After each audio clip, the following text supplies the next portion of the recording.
One way to manifest your desires is the law of assumption. Basically, if you assume that the outcome you want is already a reality and feel good about it, it'll happen.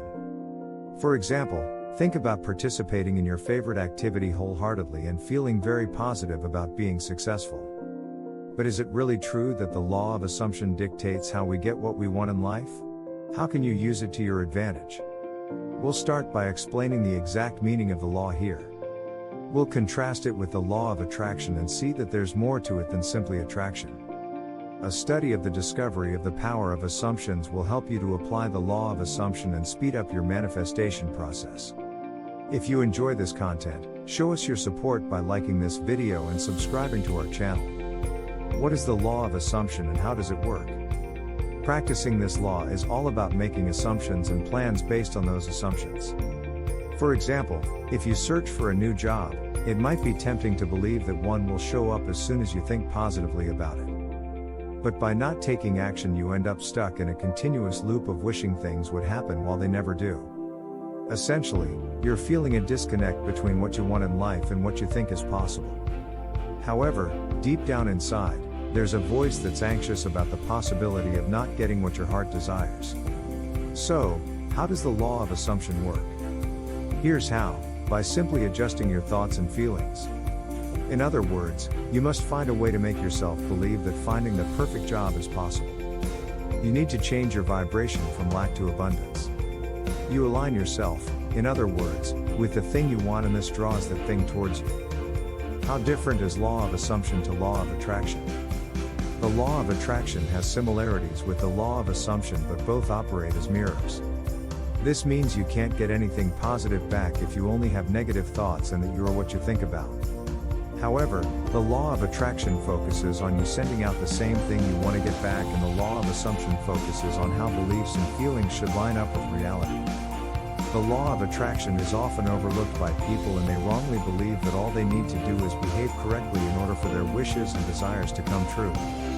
Meanwhile, those who are aware of the law of assumption know that, without these core beliefs to manifest from, you're blocking your own manifestation potential.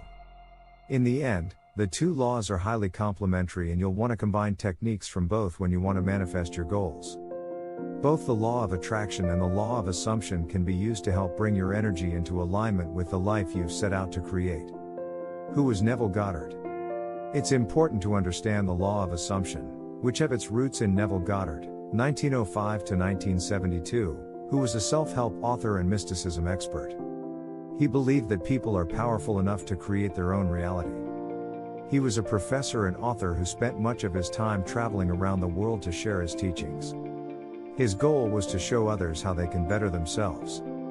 His teaching largely comes from mixing Bible lessons and his understanding of human psychology. He is primarily remembered for the law of assumption, which is so powerful and straightforward. What was the core message of Neville Goddard's teachings? Many of Neville Goddard's teachings were about how we all have the power to create our own reality. He thought that if we could empower ourselves to see what we want, there would be no limits to what we could accomplish. Goddard stressed the importance of noticing and working on our own feelings. He thought that changing our feelings could change others. He would often tell his students about the importance of imagination, which he saw as the key resource that we can use to believe in our goals. These core messages of self-determination are all represented in Goddard's law of assumption, which tells us that aligning our thoughts and feelings allows us to manifest our dreams. How do you practice the law of assumption? Now that you know what the law of assumption is and how it works, how do you apply it? The best way to do this is by following these 3 steps. Step 1. Figure out what you really want. Then reflect on your desires. For example, if one of your goals is to become an athlete, but the expectation of others is that you will be a surgeon, then it might be a good idea to focus more on becoming an athlete and less on becoming a surgeon. Step 2. When you want to achieve your goals, it is often helpful to feel the end state. This can help you to stay focused on what you want and what you're aiming for. To do this, think of yourself as already having achieved your goal. Imagine vividly the feeling of being in the end state and what it would be like for you. Step 3. Live your dream life. Imagine you have a partner or a perfect job. Think about the decisions you would make in that situation and use the same judgments when making decisions for yourself. Final thoughts on how to manifest with the law of assumption. While understanding the law of attraction is crucial for manifesting the life you want, you've now seen how the law of assumption can help you make so much progress at a faster pace. This is the law of assumption in action. When you assume a positive state, you'll be experiencing that positive state and attracting more into your life because your thoughts are focused on it. This is also called positive visualization. Will reality always align with what you imagine? No, but knowing this won't stop us from trying to create our ideal life. The law of assumption allows us to take small steps toward the goal every day. Start creating your new life.